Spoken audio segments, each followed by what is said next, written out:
Hi everyone, my name is Aga. I'm from Poland and I am an international student here at SBCC.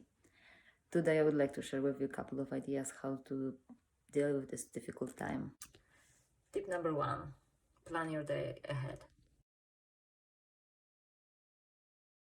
Tip number 2, organize your workspace.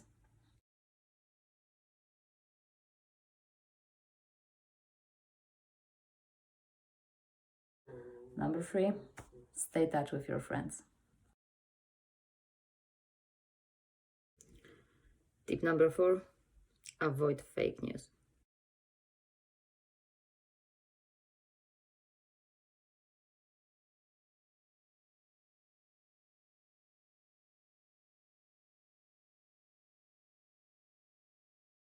Number 5, exercise.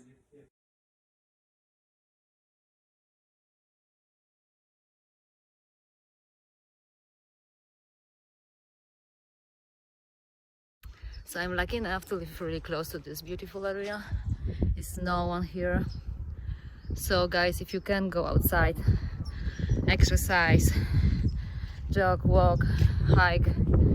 If you cannot, just find a workout on YouTube and do something with your body, Stay safe and stay healthy.